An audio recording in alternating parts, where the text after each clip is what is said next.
pessoal, cadê? Vocês estão aí comigo? Tempos difíceis, não é? Tempos muito difíceis.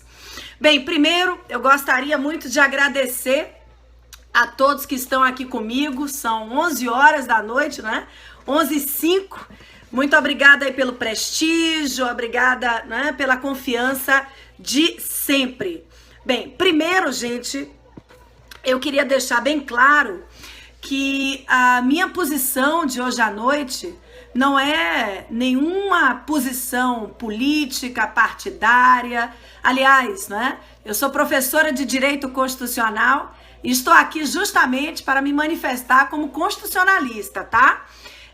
Vamos esquecer as questões partidárias de lado, vamos esquecer, né, as frases prontas, vamos concentrar, né, no ponto principal aí associado aos últimos aspectos do impeachment.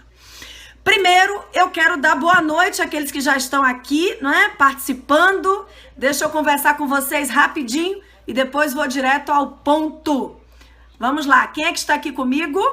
Deixa eu ver, Fortaleza, Niterói, Sergipe. Estarei aí com vocês no dia 20 de maio, na pós-graduação da Ciclo. Sempre uma alegria estar em Aracaju. Teresina está aqui. Um beijo para Teresina, Rio de Janeiro, Brasília, São Luís, Natal. Eita, gente querida. Recife, João Pessoa. Olha que bênção. Campina Grande, Rio Grande do Sul, Belo Horizonte. Eita ferro, mas que beleza, viu? Muito obrigada, viu? Obrigada de verdade. Caruaru, São Luís tá aqui, Olinda, Pernambuco. Muita gente querida. Obrigada aí, tá? Obrigada por todos, né? Por estarem aqui comigo hoje à noite. Bem, vamos lá. O que eu tenho a dizer essa noite sobre os últimos acontecimentos relacionados ao impeachment, na visão jurídica que eu tenho a respeito do tema, tá? Então, quem tá entrando agora, a nossa análise é uma análise jurídica, não tem o condão aqui de trazer opiniões, não é, político-partidárias. Já basta essa divisão do nosso país, já basta a falta de tolerância. Então, nossa análise aqui é uma análise jurídica. Bem, vamos lá.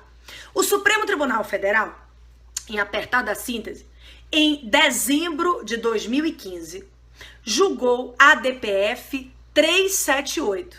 E nessa ADPF 378, o STF estabeleceu o rito do processo de impedimento do impeachment. A Corte analisou questões associadas à legalidade. A Corte analisou questões associadas à legalidade, ao rito que deveria ser seguido pela Câmara e pelo Senado no processo de impedimento da Presidente da República. Muito bem, minha turma, em 17 de abril de 2016, seguindo o procedimento estabelecido pelo Supremo Tribunal Federal no julgamento da ADPF 378, né? O que aconteceu? A Câmara dos Deputados, como todos nós sabemos, só um minutinho, deixa eu ver se melhorou aí. Melhorou, não foi? É porque eu estava com a internet aberta no fundo. Eu acho que agora a câmera também está melhor. Mas vamos lá. Em 17 de abril de 2016, a Câmara dos Deputados, por uma votação muito expressiva, atingindo o quórum mínimo de 342 deputados, né? Foram 367 deputados, né, que votaram a favor da admissibilidade inicial do crime de responsabilidade envolvendo a presidente. A Câmara, num plenário livre, aberto, assegurado o processo estabelecido pelo Supremo Tribunal Federal, a Câmara decidiu por aceitar a acusação envolvendo a presidente da República. Ato contínuo, essa acusação aceita pela Câmara, não abriu o processo de impedimento, não abriu impeachment contra a presidente, não, porque na decisão do Supremo, para abertura do processo de impedimento, seria feito um novo juízo de admissibilidade no Senado Federal e depois de aceita a acusação, por esse juízo de admissibilidade no Senado Federal, aí sim o Senado se transformaria num tribunal político de julgamento da presidente. Muito bem, turma, quase um mês depois da decisão do colegiado da Câmara dos Deputados aceitando a acusação contra o presidente da República, o presidente interino da Câmara, simplesmente por ato unilateral, monocrático, declarou nula a decisão do colegiado de quase um mês atrás. Bem, vamos lá, vamos analisar alguns aspectos associados a essa decisão, do presidente interino da Câmara dos Deputados. Primeiro, há um ato jurídico perfeito, consolidado há quase um mês atrás, no dia 17 de abril, quando encerrada a sessão, a acusação aceita pela Câmara é encaminhada ao Senado Federal. Então nós temos um ato jurídico perfeito, que precluiu no tempo, ele já foi perfeito no dia da sua consumação. Flávia, mas em caso de ilegalidade? Gente, em caso de ilegalidade, a própria presidente da República poderia ter ido e poderá ir ao Supremo Tribunal Federal para questionar eventuais ilegalidades envolvendo essa aprovação, o que até o momento não aconteceu. Bem, o presidente da Câmara poderia, por ato unilateral, desconstituir uma decisão do plenário da Casa, o plenário soberano da Casa do Povo, da Câmara dos Deputados. Entendo que não. Para mim, houve uma violação clara ao ato jurídico perfeito, que ficou consumado há quase um mês atrás e que não foi discutido em juízo até o momento, pela própria presidente, que seria a principal interessada, em ver o respeito à legalidade do trâmite do processo. Bem, o presidente da Câmara, o interino presidente da Câmara, teria competência? Entendo que não. E um dos atributos da legalidade do ato é justamente a sua competência. Particularmente, vejo uma violação a esse vício muito importante, que é o ato de um presidente da Câmara, de um deputado federal, de desconstituir a decisão que foi tomada com base em um colegiado qualificado, com um quórum qualificadíssimo de 367 deputados federais. Então, nós temos esse aspecto. Na minha opinião, houve violação ao ato jurídico perfeito, houve violação à competência, que é um dos atributos do ato, e também podemos dizer que houve uma preclusão temporal. Essa decisão ela foi tomada há quase um mês atrás. Não faria muito sentido, depois, logo às vésperas, da aceitação da acusação pelo Senado, que a Câmara dos Deputados simplesmente, por meio do seu presidente interino, modificasse essa decisão soberana que foi tomada há um mês atrás. Lógico, em caso de qualquer ilegalidade, o judiciário está aí, à disposição pelo artigo 5º, inciso 35. Mas eu lembro a todos que até o momento não houve provocação por parte da presidente do Supremo Tribunal Federal para avaliar algum vício de ilegalidade que tenha ocorrido durante a votação relativa ao crime de responsabilidade, enfim, que supostamente aconteceu, a gente não está aqui analisando o tempo, mas não houve nenhuma provocação ao Supremo Tribunal Federal por parte da presidente da República para questionar eventuais ilegalidades que tenham acontecido durante o processo de votação perante a Câmara. E aí vem uma outra questão, o dia de hoje foi um dia difícil, aliás, nós vivemos em nosso país tempos difíceis. Mas o que aconteceu? O presidente interino, ele anula a decisão de quase um mês atrás da Câmara dos Deputados e manda um ofício ao presidente do Senado, dizendo que o presidente do Senado deveria suspender qualquer ato relacionado ao Senado, envolvendo a admissibilidade, posterior julgamento, do crime de responsabilidade. O presidente do Senado não deu ouvidos ao presidente da Câmara e manteve o procedimento regular. E entendeu que na quarta-feira será votada a admissibilidade da acusação e se aceita, né, pela maioria simples dos seus membros, a presidente ficará afastada das suas funções.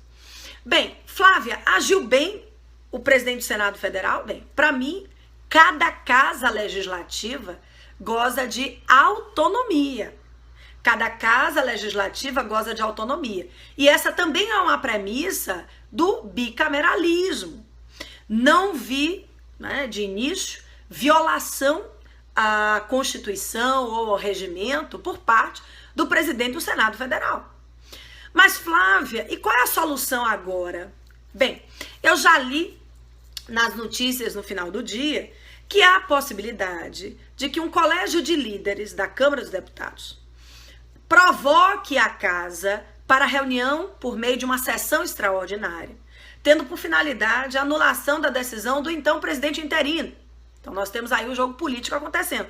Porque o ideal seria que a casa, né, pudesse rever a sua própria decisão, que o presidente anulasse a sua decisão, o presidente da Câmara, para que, né, não houvesse mais nenhum questionamento com relação a essa votação que se consumou no dia 17 de abril.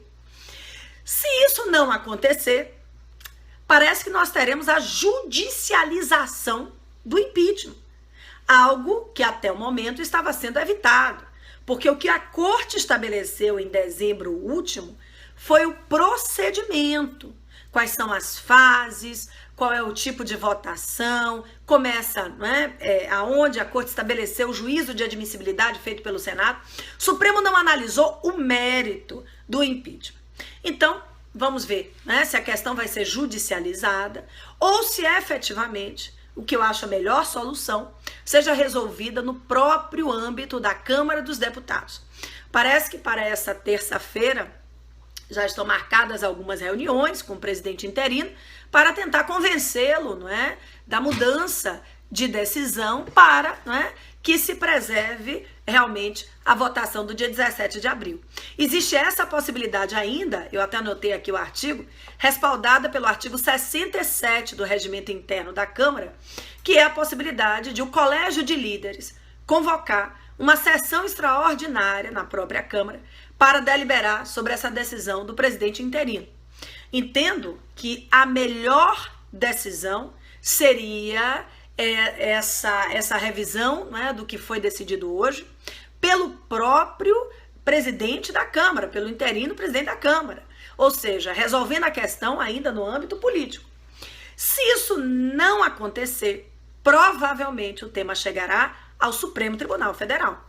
Mas, Flávia, cabe mandado de segurança contra ato interna corporis, né, contra os atos políticos decididos pelos parlamentares? Gente, na arguição do presidente da Câmara, ele trouxe eventuais ilegalidades. E em face de ilegalidades, não é possível se excluir da apreciação do Poder Judiciário, artigo 5º, inciso 35. Então, se arguída a ilegalidade, se o Supremo entender que não está analisando ato interna corporis, mas que está preservando, né, o próprio ordenamento jurídico, ele pode, né, se imiscuir sim na questão e analisar o tema sob o ângulo da legalidade. Então, turma, prestem bastante atenção. Resumindo, na minha opinião, houve vício de competência. O ato jurídico, ele é um ato jurídico perfeito, se aperfeiçoou no tempo, há quase um mês atrás. Também entendo que houve, em razão disso, a preclusão, né, por conta do tempo. Também acho que viola, né, o próprio paralelismo das formas, né, assim, né, podemos dizer, a decisão, né, de um deputado federal anulando a decisão de um colegiado inteiro, né? Então, entendo que há vício, né, de competência e não há, vejam bem, nenhuma previsão, nem constitucional, nem legal, nem regimental, que permita uma atuação como essa, tá certo? Então há vício de competência, violação ao ato jurídico perfeito, violação à preclusão temporal da deliberação que aconteceu há quase um mês atrás, né? E fora que foi uma decisão complicada dentro de um país, né, que está vivendo um momento de instabilidade, às vésperas, né, isso a gente não pode deixar de lembrar, às vésperas de uma deliberação importante feita pelo Senado Federal. Minha turma, né, todos aqui presentes, eu acho que essa terça-feira ainda promete. Se nós tivermos alguma decisão interessante aí, eu voltarei em edição extraordinária para conversar com vocês, tá certo? Agora, antes de dar o boa noite, quero saber quem está ainda aí comigo. Cadê, né? Olha só, Flavinha, legal a atuação do advogado-geral da União. Não achei ilegal a atuação do advogado-geral da União, não. Ele estava no exercício das suas funções, né? Então, ilegal a petição, né, apresentada ao presidente da Câmara, não achei ilegal, não. Eu não concordei juridicamente, foi com a decisão do presidente da Câmara, né, do presidente interino. Um abraço para vocês. Quem tá aí mais? Araçatuba! Olha só, feira. Cadê vocês, né? Lindíssima. Vocês são as gracinhas, né? Vocês são as gracinhas. Ipatinga, Minas, Rio de Janeiro, Vitória, Belém, São Luís. Nossa, vocês são ótimos. Não foi aula não, viu? Foi só um bate-papo bem informal, né?